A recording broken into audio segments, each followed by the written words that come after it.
Hey everyone, I'm Monica, a third year student at IIIT Gwalior, and I'll be your host for today's session. Today we have with us Parimala, who is a past Adobe Women in Tech scholar, and she's going to tell us all about the scholarship, the application process, and also give you some tips on how to make your application stand out. So, Parimala, we can start with a brief introduction about yourself. Greetings, everyone. Hope you're all doing great. And thank you so much, Codes Cafe, for having me here today. I will try my best to explain all the procedures and steps to the best of my abilities. Again, I'm Parimala S, an undergraduate pursuing computer science and engineering at PES University, Bangalore. And currently, I'm in my seventh semester and I'm working towards a specialization in machine learning and data science. I'm a recipient of Adobe Women in Tech Scholarship for the year 2022. And subsequently, I also bagged the opportunity to intern at Adobe Research Labs and followed by a pre placement offer. Besides this, my research interests include machine learning, information retrieval, and data analytics. And I have a couple of research papers lined up in that domain as well. So that's about me. Let's get started. Wow, that was very interesting and that's amazing. Could you tell us what the Adobe Women in Technology Scholarship is all about? Yes, sure. So Adobe Women in Tech Scholarship is precisely a part of the Gender Diversity Inclusion Program that is conducted by Adobe. So since we know the field of STEM and technology is really competitive, so in order to give more opportunity for passionate, capable females who are like more like techno females and technocrats and so on, so to motivate them and promote gender diversity in this field of STEM, Adobe Women in Tech Scholarship is a huge opportunity wherein they select six females pan India. You don't need to worry about the tier of your college. It is all about your skills and passion. So ultimately, what the scholarship covers is that they are going to provide you the fund for your tuition fees for the final year of college. Besides this, you also get an opportunity to sit for an interview for the post of internship at Adobe Research Labs. And besides this, you also get mentorship from a senior technology leader at Adobe, and you also get travel to Grace Hopper Conference India, along with the fees and other things involved along. Damn, that sounds amazing. It is Could indeed you, a huge opportunity. right, yeah, it is great, and especially because like so less people are selected and there are like so many benefits, so it's amazing. Could you quickly tell us the eligibility criteria for the scholarship as well? Yes, sure. The eligibility criteria is pretty basic. So first and foremost, we must be females. Yes, so that's done. Secondly, this female students must be in the third year of undergraduation with respect to BE or BTech, or you must be in your fourth year if you're pursuing an integrated ME MTech course. All right. So if you're in your BE BTech, you must be in your third year, and if you're in your integrated MTech program, you must be in your fourth year. So essentially, the thing is that the scholarship provided would cover the final year of your college. Besides this, another important criteria to note is that you must have a major degree or a minor degree in the streams such as computer science engineering, electrical engineering or electronics, information science, information technology, and mathematics and computing. So, in these domains, you must be majoring or you can have a minors. So, if you are pursuing engineering physics, it's absolutely okay if you have a minors in any of these domains. And besides this, we have another criteria which says that you must not be related to any of the employees at Adobe, which is fair enough. And the last criteria is that Adobe provides two scholarships. One is the Adobe India Women in Tech Scholarship, and the other one is Adobe Global Women in Tech Scholarship. And you can apply only to one of the scholarships. So if you are applying for the Adobe India scholarship, you can't apply for the Adobe Global scholarship. So these are the eligibility criteria. Got it. Yeah, that was pretty informative. So yeah, like I know that you've already spoken a little about the benefits of the Adobe Women in Technology Scholarship previously, but could you also tell us like, you know, your experience and how did it help you and like what changes did it make in your life or things like that? Yes. Yeah, sure.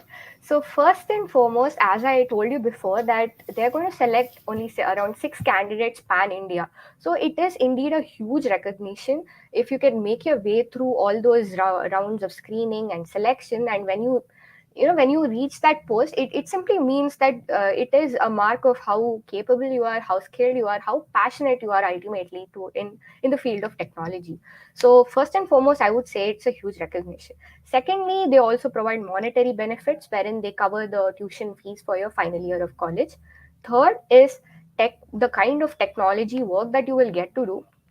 If in case you get selected in your internship as well, the amount of exposure that you get is simply incomparable, I would say. You want to work on some real world challenge using some kind of technology, this is indeed the right place. I've been interested in the domains of research right from my first year. Like, I have done a couple of research internships before I got into Adobe research.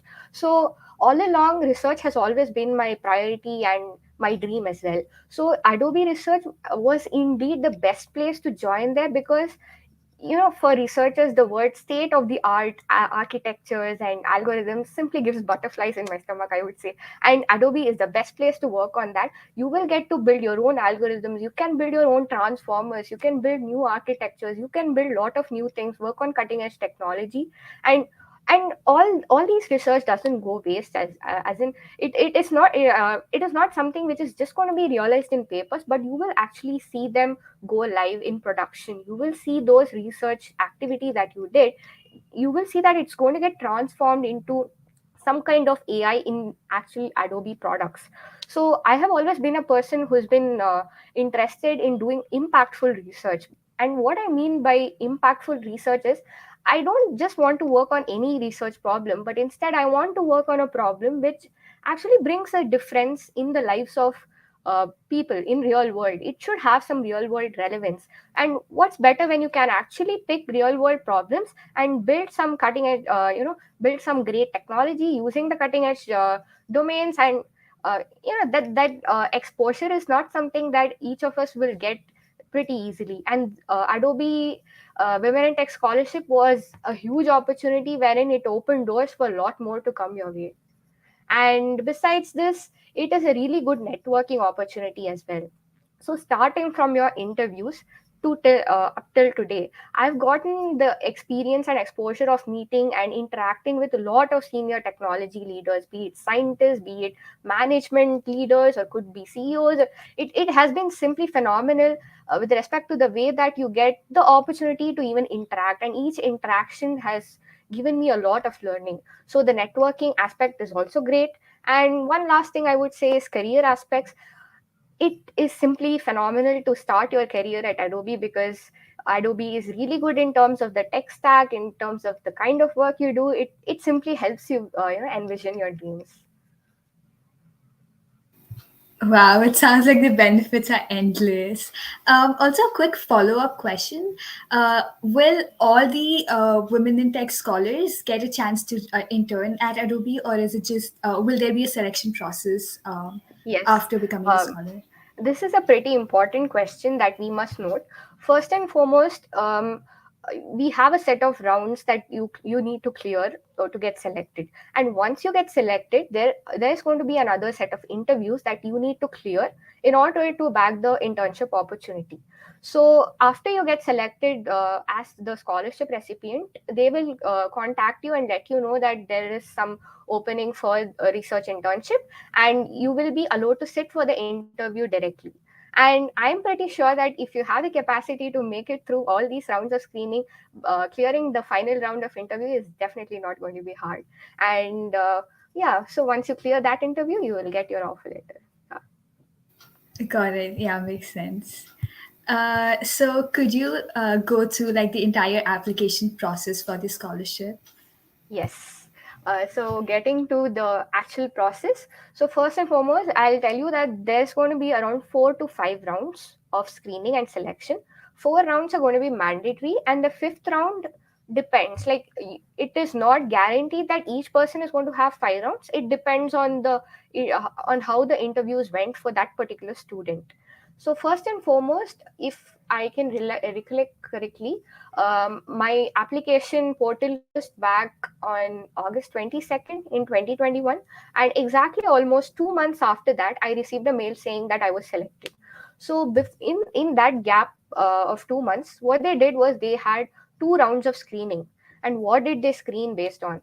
So we are going to submit an LOR, a resume, essay answers, and academic transcripts as part of the application process. So in the application portal, besides a few details that you'll be entering, you will have to get your resume, LOR, essay answers, and academic transcripts ready. So once you submit that, they're going to do thorough screening of students based on these four documents that you've submitted, and then you will be you will know whether you're selected for the next round. And if you're selected, you will receive a mail, and post that, within less than a month or so, you will, if you're selected, you will get another mail saying that you're selected for the second round of interview.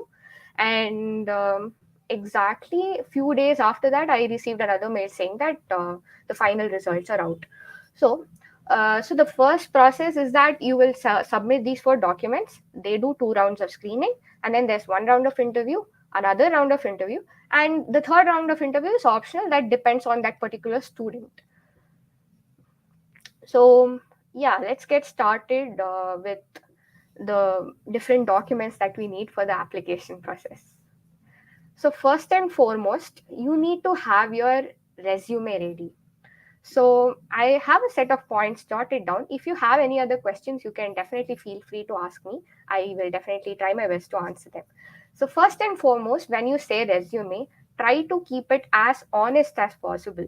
Don't write anything which you are not much familiar about, or if you don't have much experience in it, then please don't write it in the resume, because a resume is simply going to reflect what kind of a person you are with respect to your technical skills, analytical skills, soft skills, etc.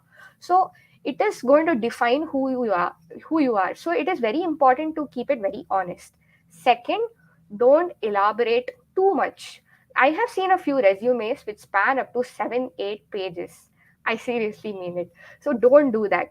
Okay, so especially when it comes to talking about work experience and projects, I would say write at most 2 points about them. That is, when it comes to project, write the tech stack that you used. It will show them how much expertise you have in that tech stack. Secondly, you can write one small line saying what is the novelty in your project, or what functionality does it do.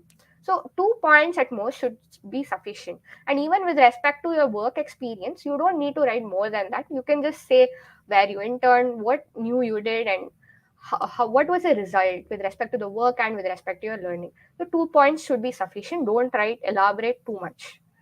The third thing is cover all the aspects that you need to write in a resume. Often people think that if you just write education, experience, and projects and skills, that is enough.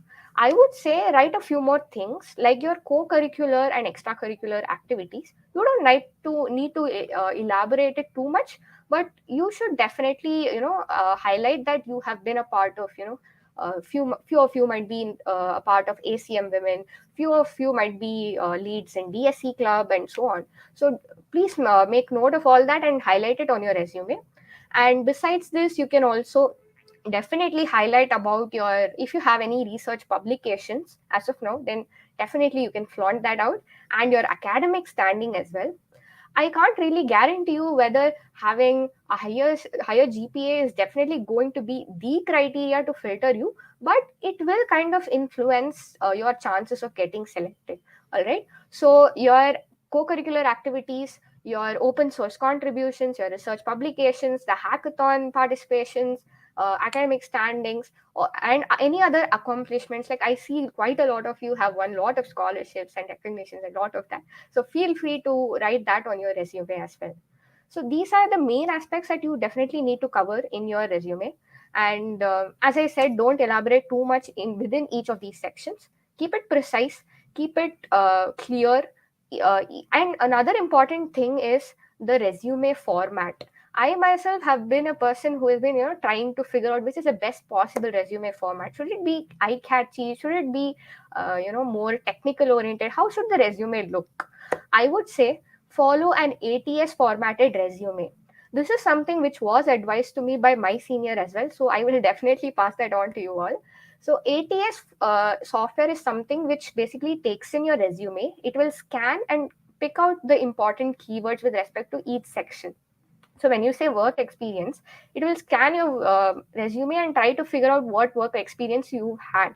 So follow an ATS formatted resume template. You get that online as well. And or you can use the templates on Overleaf if I'm not wrong. Yeah. So follow that ATS formatted resume, and don't need to make it really graphic oriented or eye catchy and so on. The point should be precise and relevant. Besides this, a few other things which aided me were exhibiting a community approach in my co curricular activities, and the second was alignment of my projects. These two were pretty important with respect to my resume. So, alignment of projects. Since I had done research internships at research centers in my college, I didn't really have company brands or startups on my resume. So in order to make up for that, I worked on quite a lot of projects. I had around 7 projects on my resume at the end of fourth semester. So and it's not about having too many projects or too less of projects. So what's the most important thing is that you should know everything about the project that you've written there, be it a team project or be it an individual project. All they are going to test about is how well you know that project and how much you contributed in it, and that you will know only if you know that project really well. So whenever you write a project in your resume, make sure that you know everything about it. You should simply not just add it just because I want to increase the number of projects. No, please don't do that. Every project that you add, you should be able to answer any kind of question that is going to be posed to you in the interview. So that is one thing. Another thing is, with respect to the projects, align the project domains. I said that I've been working on information retrieval, data analytics, and so on. So majority of the projects that I did were aligned in that domain, and it is nice to put your hands on and try multiple domains. That is really good. But when you are putting it in your resume, you should be very careful because it is going to measure how good you are in a particular domain. It is going to be a reflection of who you are. So you should be very careful in listing out projects on your resume. You should pick those projects which are of higher complexity and which are of greater familiarity to you, and it should be in that domain that you wish to work on.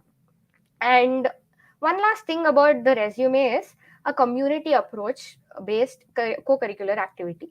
This was something which aided me a lot in writing essay answers as well as in my first round of interview. What I mean by community approach based co-curricular activity is that if you guys have been a part of mentoring activities, tutoring activities, or if you've done any kind of volunteering, could be community service volunteering, or could be technical, like for example, Codes Cafe helps out so many people in mentoring and placement preparation and so on. So that is a really good community approach co-curricular activity that you can list on your resume, and Adobe supports these kind of activities as well. So please keep in mind all these points. If you missed out, please rewind the video and go back and see. All these points seemed relevant and important with respect to my opinion. Right, that was extremely helpful, and like, thank you so much for giving such a detailed answer for this. Moving on, could you also give us some tips for the interviews? Yes. So yeah, so before going to the interviews, so let's take a brief look at how you get the LOR and the essay answers. Right. Yeah, so basically, when it comes to LOR, in my batch, what Adobe requested for was to get one letter of recommendation from one college professor with whom whoever knows you. What I would suggest would be that try to find a professor at your college who knows you and whom you know very well, so that essentially they should be able to describe your technical skills, analytical skills, soft skills, and they should be able to cite all these based on their interaction with you. And this would be pretty much possible if they have worked on if you have worked on some projects under their guidance. So try to pick a faculty with whom you have worked on at least one project with them. 2 3 projects would be really good. So, and in an LOR, if you ask me what exactly the content should be, I'm pretty sure the faculties might write it and give it out. But in case you are writing it yourself and you want to know, there's going to be around 4 to 5 paragraphs. This was suggested to me by my senior. So, 4 to 5 paragraphs. First, you're going to start with an introduction, seeing how the faculty came to know you, like what was the interaction, like did she handle a course, or did you work on a project with her, and so on. Then you're going to talk about your academic standing. Highlighting your academic standing actually turns out to be an advantage, I would say, because I was in the top 1% of 1 or 2% of the batch in my college. So you can highlight your GPA and your academic standing. Next, you can talk about the technical skills. How would that be elaborated? You can do that by discussing the projects that were done under the guidance of that faculty, like with respect to the faculty's point of view, does he or she feel that you're really good at some domain, or how well you grasp things, how proactive are you, and do you think out of the box, do you try to build your own stuff. So all those technical point of view description should be there in the middle paragraph. And then you can talk about your soft skills. Your It could be your oratorical skills, could be presentation, could be leadership qualities. How good are you in taking your team along? Because quite a few projects that we do are generally team projects. So how good are you in taking your team along? So all these soft skills can be described, and then you can just conclude it saying how passionate you are with respect to the field of technology and how useful this particular scholarship would be for you. So this is the LOR.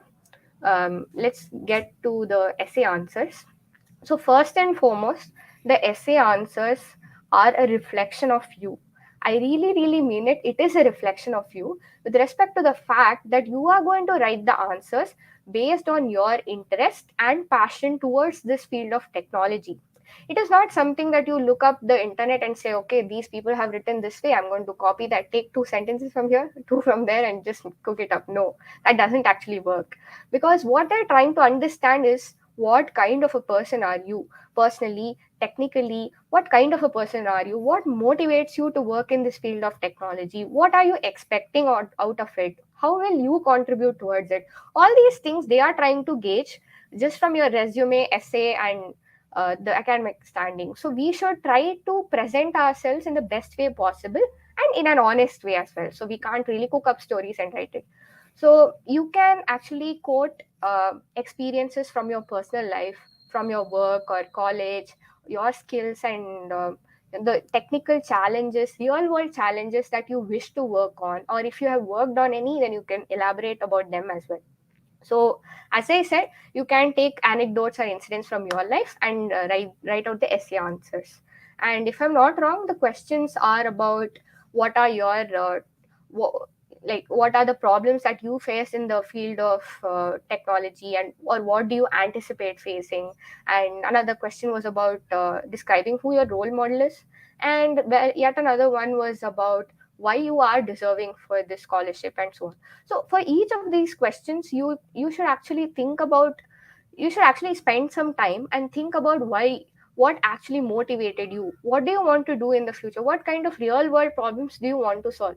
It need not be in a particular domain. It's absolutely okay if you don't know that domain, but if you even have that wish of solving some real world new problem which hasn't been solved using technology, that itself is a gain. So you can write out all that. And there is another question which says, what is that incident which impacted you? Was it positive, negative? How would you react? So all these are something which is totally dependent on you, and you should write them by citing incidents and so on. And another important thing which I would say was a plus in my application was that in that question which asked for technical challenges that I would work on, I had quoted around 2 to 3 technical challenges along with possible technology based solutions as well. That actually my first round interviewer really appreciated that. And the question which was to do with personal incidents and how I would react, that was also very realistic, and it must be from your real personal life. So those two questions, she was really, my interviewer was pretty impressed with the answers that I had written. So as I said all along, please keep it real, please keep it honest and precise. And I mean, writing essay answers is like an art in itself, which you will get it as and when you start practicing more and more. Yeah. And I'm pretty sure quite a lot of you have already gotten so many scholarships. You've had experience writing SOP and all that. Right. That was very helpful. Yeah, like we can move on to the interview tips now. Yes, sure. So, interviews is not just an evaluation process, according to me. It is all about how you carry it forward. Okay, so interview is generally a huge, opportunity to learn and interact, because you are not just going to be interacting with peers. You are going to be interacting with senior scientists at Adobe, right? So they are going to and with respect to the scholarship, each interview was scheduled for around half an hour, but it can go beyond half an hour depending upon the interaction that you're having.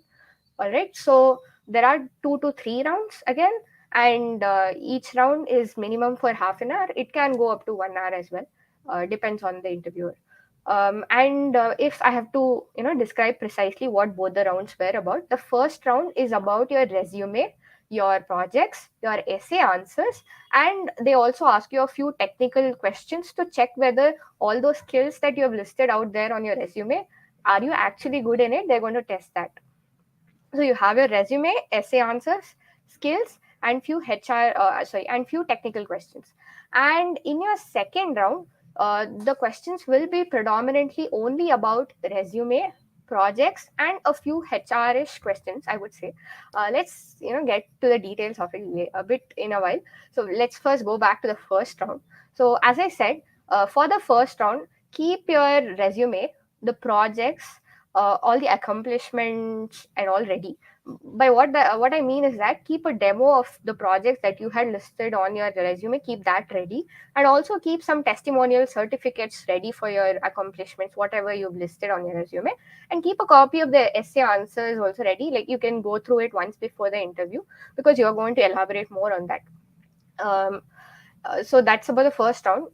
If I have to talk about my experience, it started with a brief introduction, similar to what I gave today. I would just say, when you talk about your introduction, start talking about your education, your work experience, the domains of interest, your achievements and accolades, co-curriculars.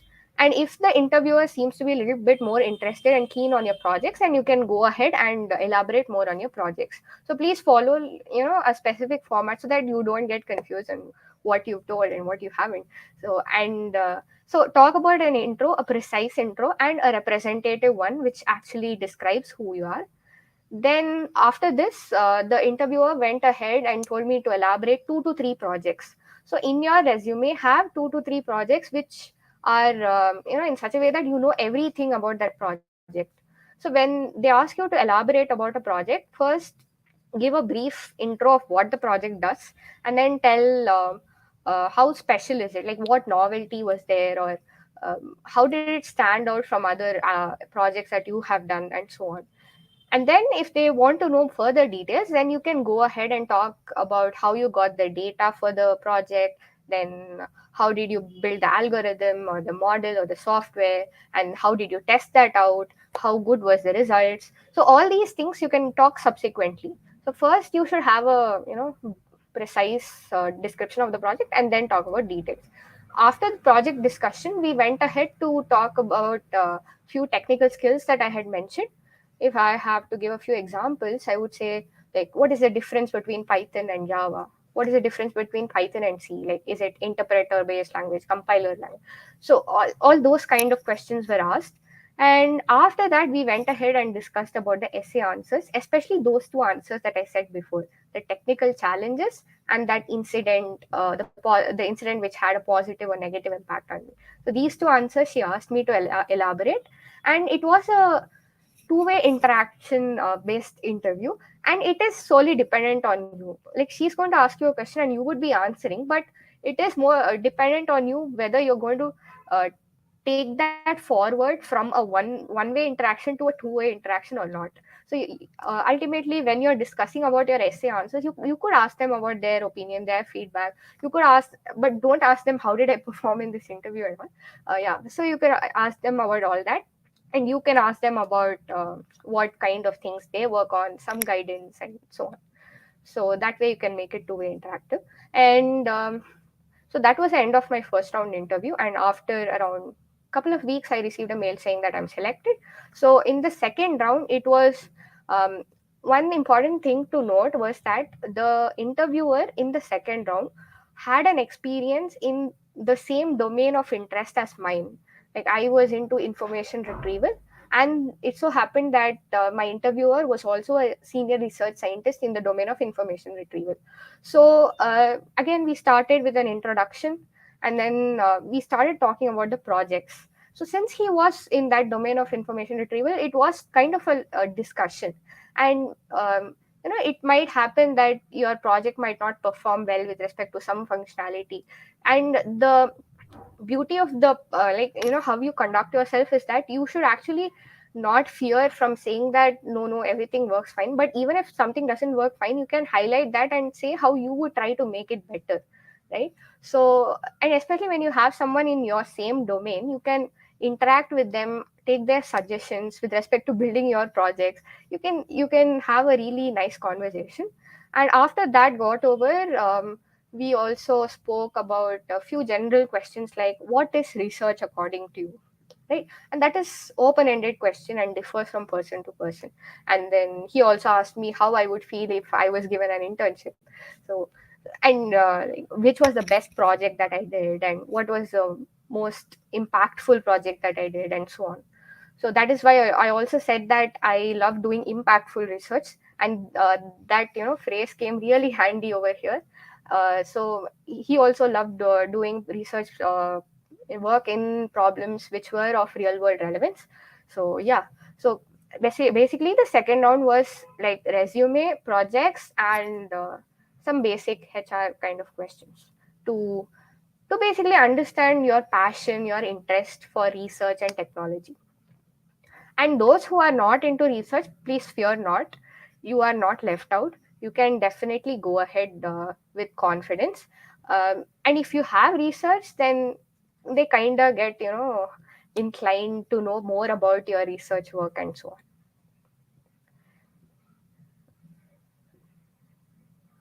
Yeah. So, Right.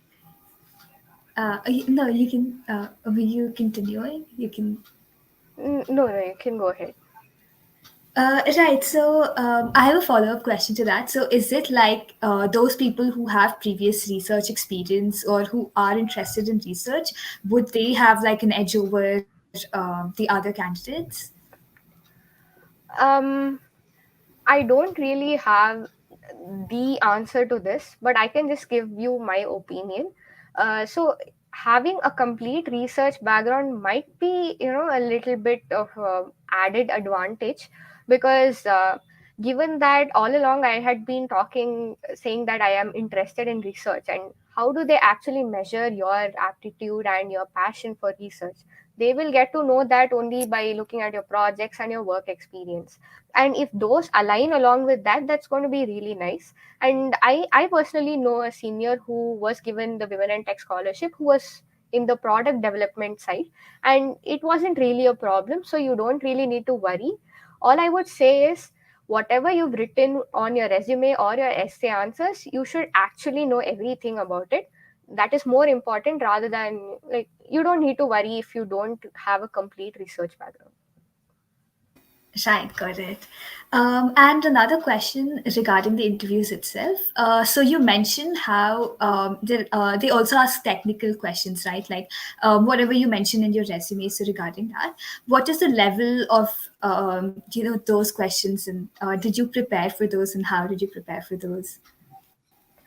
Well, since the interview happened during my fifth semester, I was actually simultaneously preparing for on campus internship placements. So I would not say that it's going to be very hard. Like they're just going to ask you basic questions like For example, you know what is a strongly typed language or a weakly typed language. Is it compiler based, interpreter based? Like these are basics that we generally know when we start learning a language, right?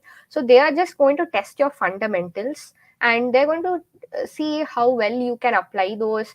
It could be any technology, how well you can apply those on real world things. I mean, they're not going to judge you based on that, but if you are able to do that, then that's really good. So yeah, it's just a basic level of knowledge that you need, especially when you cite a skill on your resume. You will have some amount of knowledge in that particular skill, right? It could be any domain or could be a programming language. That should be sufficient. Right, got it. So basically, your fundamentals should be strong. Yeah. Got it. Okay, so so moving on, like, could you just give like final advice to students who wish to apply for the scholarship? Yes, sure. So first and foremost, especially when it comes to interviews, try to have a smile throughout. I'm generally not a person who can like I can't fake smiling. So, but if you can actually keep yourself calm and smile throughout and exhibit that confidence you have on your resume, essay answers, and your preparation, that should be more than enough. Please don't worry. See, ultimately, it's about how you can give your best at every stage. At in your essay answers, you will actually revise your answers and give your best. Similarly, please give your best in your interviews at also. Like they know that we are in our third year of undergraduation, so they won't really expect huge stuff. So it is they're going to ask you everything about what you have done, which you already know. So please don't please fear not, be confident, and try to articulate efficiently, and yeah, express your enthusiasm and passion.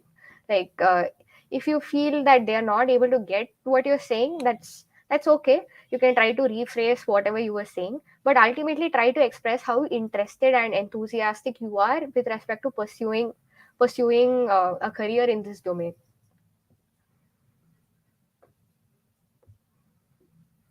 Right, awesome. Now we'll move on to the Q&A from the audience. So Yeah, for all sure. those who are watching this session right now, if you have any questions that you would like to ask Parimala, then you can drop them in the chat and we'll pick them up now. Uh, uh, so Okay, I know I you've think, already, yeah, yeah, there are quite a few of questions. Should I like pick all of them and answer? yeah, sure. Yeah. Okay, so there's a question saying, can't a second year student apply? I'm so sorry. You can actually apply for this the next year. You still have time. You can come back the next year and apply. Right. And is it true that they select only top tier college students? Definitely no. See, all they're trying to see is not whether you're from a really good college or really reputed college or not. All they're going to see is how good you are, how passionate you are, and how interested you are. And that is reflected in your resume, essay answers, and performance in the interview, and so on. So you don't need to worry about the tier of the college. It's absolutely okay if you're from a tier 3 college. I think the next question is answered, the whole process of selection. Right, yeah. Yeah, and from the LOR, the form.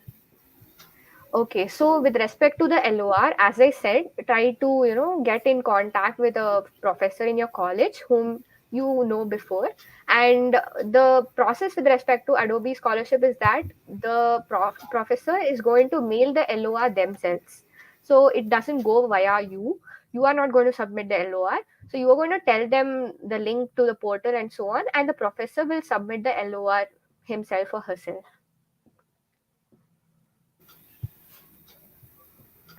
Yeah, are DSA questions asked in the interview? This is, I think, a pretty good question. They aren't. They aren't. So you can be at peace that you are not. You don't need to worry about your DSA skills. I mean, the basics. You can just know it. I mean, that depends on interviewer to interviewer, but they are not going to ask you competitive programming, DSA, problem solving, and all that. Can you share what was your profile before my interview? Okay, I will try my best to get my resume. Actually, my laptop went through several hard disk crashes. I will see if I can. I will share it on the chat. So yeah, as I said before the interview, I had one paper, research paper ready. I had worked on quite some hackathons and Google Research Challenge and so on. And I had two research internships. And I had a bunch of projects. Like since I didn't work in any company or startup, like I didn't really get contacts and work in that. So I was in a spree to actually do something which would be which wouldn't put me down with respect to the fact of not having work experience in the industry. So I worked on quite a lot of projects, like around seven or so. Okay, should we tailor? Yeah, tailor. Okay. See, it simply depends on if you are actually okay. So the next question is whether we should tailor our resume to include our research work. I would say if you have research work experience and so on, please do that, because it will be of added advantage. Because ultimately you are going to talk about your domain of interest, and if you feel research is your passion and your domain of interest, then you should definitely include that. Is there any coding round? No, there is no coding round. There is two rounds of screening with all that you submit in your application portal, and then you directly have the interviews. So you don't have any coding round. And can I share my resume? Yes. Okay. So I think you have my LinkedIn profile. You can DM me. I will respond there. Yeah. Right. You can contact her through LinkedIn, and that her profile is mentioned in the description of this video. So yeah. What topics are focused on? I think I did talk about that when I was talking about the interview experience. Like generally, your resume, your projects are really important for both the rounds. And for the first round, there is a bit more importance given to your essay answers and accomplishments. Like if you have achieved something, if you so have testimonials ready. If it is accomplishment, have your certificate ready. If it is a project, then have a demo of it ready so that you can show them if they ask for it. And yeah, so basically the first round is more on resume and essay answers. Second round is more about the technical details of the projects. Yeah, so there is this one difference when you talk about your projects in the first round. It is more about the functionality, what new you did, how useful was it, and so on. But when you talk about the same project in the second round, you should also add another component of technical details, like which tech stack you used. They might immediately ask you, why not try another tech stack, what was so good about this one? So you should be able to reason out all that. And that is why I said list out only those projects which you really know well. um Okay, so yeah, that was the main content of talk during the interviews. Next question is about interview that was taken for the internship role. Okay, so internship role, so there are basically two research labs at Adobe. One is the media and data science research labs at Noida, and the second one is big data experience labs at Bangalore. So both of them do state of the art work, no doubt on that. But Noida lab is focused a bit more on media, like as the name itself suggests, it is to do with the creative cloud, the data, the UI UX. You've used many products, right? So um, it is more about images and content, how you provide content, how can you optimize all that. So that is what it is about. And with respect to big data experience labs, I think quite a few of you might have heard about the word big data. So it's a really good domain to work on. And they focus more on documents, especially the document cloud is centered at Bangalore. So you will get to work on natural language processing, graph and mining and related projects. So if I have to talk about the interview, so as I said, these were the profiles. So it will be related to those profiles. So they won't expect like they won't ask complex, they won't ask really complex stuff, but it will be in your domain. So when I interviewed for the media and data science research labs, that is where I interned as well. So there the questions were more to do about, again, my resume, projects and basic questions on skills. And then we talked more about math, ML, statistics and so on, because that was more relevant to the role. And yeah, it is the fundamentals of each of those domains, so that shouldn't be really hard. Any tips for video making? Okay, so this is something which I ended up making on the last day of application, because since it was mentioned as optional, I didn't really have plans of making it. But all I would say is, I think the question was about describe your dream career, if I'm not wrong. So in that case, keep the video to exactly around 1 minute, and start with a brief introduction and talk about what motivated you to work in this field of technology, and how you want to take it ahead. Like, I know every one of us want to have a trailblazing journey ahead for sure, but you can talk about, what domains interest you, how you want to work ahead. I mean, we would love to work with, fabulous senior experienced technology leaders, cutting edge technologies. I mean, all of these sound so fascinating, so you can weave your own story of what you want to work on, how you want to work on, what your ambitions are. If you don't really have a clear idea of what your dream career should be, you can weave your points around this, and yeah, make sure that it is limited to 1 minute. It's okay if you don't have fancy UI based videos. You can just turn on the camera, record yourself, and submit. That would still work.